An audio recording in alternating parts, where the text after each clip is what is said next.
గొడవ పడుతున్నారని తెలిస్తే చావు బతుకులతో పోరాడుతున్న ఆయన కోసం నేనిలా హోమాలు యాగాలు చేయనక్కర్లేదు. శాశ్వతంగా నాకు ఇంటికి దూరమైపోతారు. అయ్యో అమ్మా, జానకి నన్ను మాట్లాడివ్వండి అత్తయ్యా. మీ అందరికీ దండం పెడతాను. ఇంతటితో ఈ గొడవ ఆపేయండి. ఎందుకు ఆపాలక్క? సీనుని చిన్నప్పటి నుంచి ఎత్తుకొని తిరిగారు మా వారు.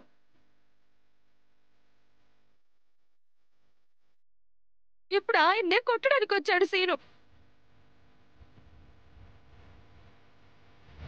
అసలేంటిది?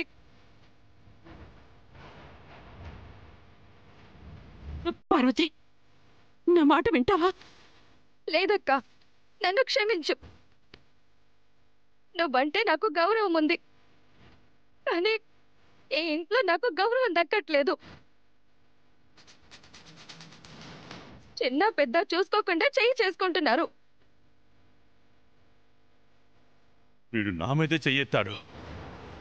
ఇక ఊళ్ళో నా గౌరవం ఏముంటుంది?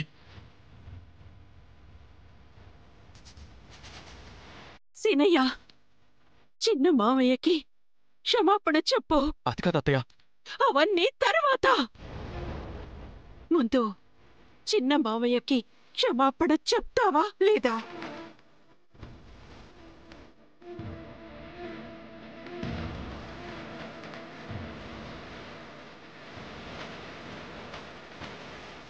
అయినా నా కొడుకేం తప్పు చేశాడన్నదనా? పద్మా, తప్పుల గురించి మనం 4 గోడల మధ్య మాట్లాడుకుందాం, నలుగురిలో కాదు.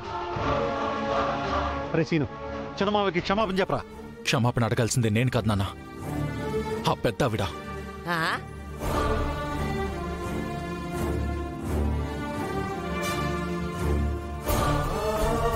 ఆవిడెందుకు చెప్పాలి సీనయ్య? ఏం మందు పెట్టిందో గాని అల్లుణ్ణి బాగానే గుప్పిట్లో పెట్టుకుంది. గుప్పిట్లోనే పెట్టుకుందా లేదా గుట్టుగా ఏమైనా ఇస్తుందా? ఈ డ్రామాలు నాకు వద్దురా. ఈ ఇంట్లో నా స్థానం ఏంటో నాకు పూర్తిగా అర్థమైంది.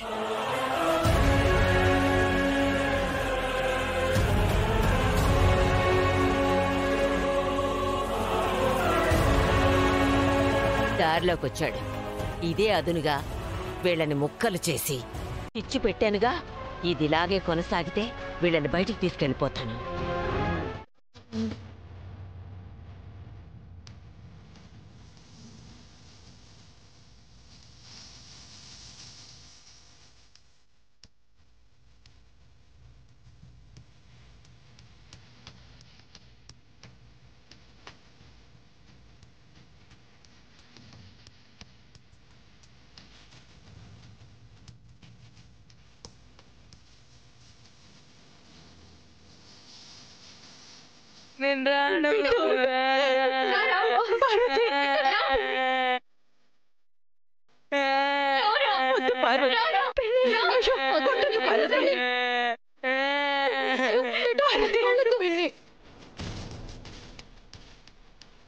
బాబాయ్ ప్లీజ్ బాబాయ్, బాబాయ్ వెళ్ళకండి బాబాయ్. వదినా, బిట్టుని వదలకపోయినా మమ్మల్ని ఆపినా నేను చచ్చిన దొట్టే.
మీరు 4 రోజులు లేనందుకు మన ఇల్లు దేవుడు లేని గుడిలా మారిపోయింది. భయం, భక్తి, పద్ధతి, పాడు అన్నీ మర్చిపోయారండి.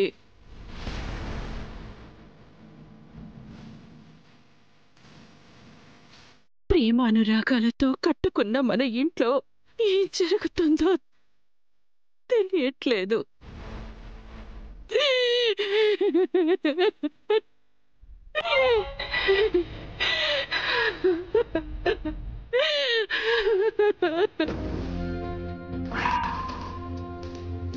నాన్న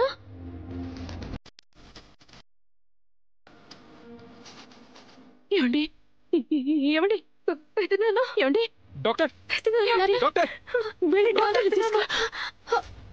ఏమండి నాన్న ఏమండి అమ్మ ఒక నిమిషం ఉండు. ఏమండి